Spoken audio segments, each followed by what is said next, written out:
జయ హో నా జన్మభూమి ఎంత గొప్పదో, జయ హో నన్ను కన్న భూమి ఎంత గొప్పదో. ఏదో చూసుకుంటే గత కొన్ని రోజుల్లో కూడా అన్ని డాక్టర్ సంబంధించిన సంఘాలు కూడా ధర్నాలు చేస్తున్నారు, స్ట్రైకులు చేస్తున్నారు, న్యాయం కావాలి మాకంటూ కూడా చేస్తున్నారు. సో మీరు కూడా ఈరోజు చేపట్టారు ఇక్కడ నిమ్స్ హాస్పిటల్ తరఫున. సో ఏం చెప్పదలుచుకున్నారు? మేము చెప్పదలుచుకుంది ఏంటి అంటే అక్కడ జరిగిన ఇన్సిడెంట్ అనేది చాలా దుర్మార్గమైన ఇన్సిడెంట్ జరిగింది. అక్కడ ఆ జరిగిన దాన్ని కంప్లీట్గా ప్రాపర్గా ఎవాల్యుయేట్ చేయాలి. అంటే ఏ విధంగా ఇప్పుడు ఫస్ట్ ఒక పర్సన్ని తీసుకొచ్చి ఇతనే చేశాడు అన్నట్టు అన్నారు, కానీ తర్వాత అక్కడ కనుక్కుంటే డిఎన్ఏ చాలా మందివి దొరికాయి. కానీ దాన్ని కొంచెం కప్పిపుచ్చడానికి ట్రై చేస్తున్నారు. అలా కప్పిపుచ్చకుండా దాన్ని డీటెయిల్డ్గా ఫెయిర్గా క్లియర్గా ఎవాల్యుయేట్ చేయాలి. అసలు ఎవరు చేశారు, దాని వెనకాల ఎంతోమంది పెద్దవాళ్ళు ఉన్నారు అనే మేము అనుకుంటున్నాము.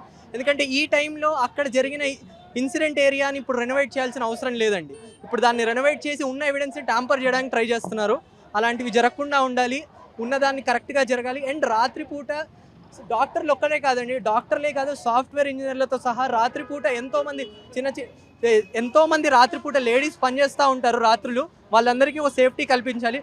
ఇప్పుడు ఇంత పెద్ద ఇన్స్టిట్యూట్లో హాస్పిటల్లో కూడా సేఫ్టీ లేకపోతే ఇంకా ఫీమేల్ చిన్న పిల్లలు, నర్సులు, పారామెడికల్ స్టూడెంట్స్ వాళ్ళంతా కష్టపడి ఎక్కడో ఊర్ల నుంచి వచ్చి ఇక్కడ చదువుకొని ఇక్కడ సేఫ్. అందరూ ఏమనుకుంటారు, ఇంట్లో పెద్దవాళ్ళ అమ్మ నాన్న కాలేజీలో ఉంటే సేఫ్, దారిలో బస్సులో ఏమన్నా టెన్షన్ గురించి ఫీల్ అవుతారు. ఇక్కడ హాస్పిటల్లో కూడా సేఫ్టీ లేకపోతే ఇంకా ఇది చాలా కష్టం. హాస్పిటల్లో వర్క్ ప్లేస్లో ఉమెన్ సేఫ్టీ గురించి government should give a very important and clear law ఒకటి పాస్ చేయాలి. అండ్ ఒక సెంట్రల్ ప్రొటెక్షన్ యాక్ట్ అనేది ఒకటి ఇచ్చారు 2022లో, that has not been implemented so far.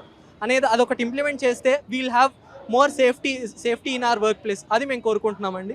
అక్కడ ఆర్జీకర్లో జరిగిన దాన్ని మేము తీవ్రంగా ఖండిస్తున్నాము. We would want to boycott all elective duties, OPDs అన్ని క్లోజ్ చేద్దాం అనుకుంటున్నాం. ఓన్లీ ఎమర్జెన్సీ సేవలు మాత్రం ఈ పాయింట్కి కూడా మాకు ఇంత అన్యాయం జరిగినా కానీ నార్మల్ కామన్ పీపుల్కి ఎటువంటి ఇబ్బంది కలగకూడదని మాత్రం ఎమర్జెన్సీ సేవలు నడిపిస్తాము. ఎలెక్టివ్ డ్యూటీస్ మేము బాయ్కాట్ చేద్దాం అనుకుంటున్నామండి.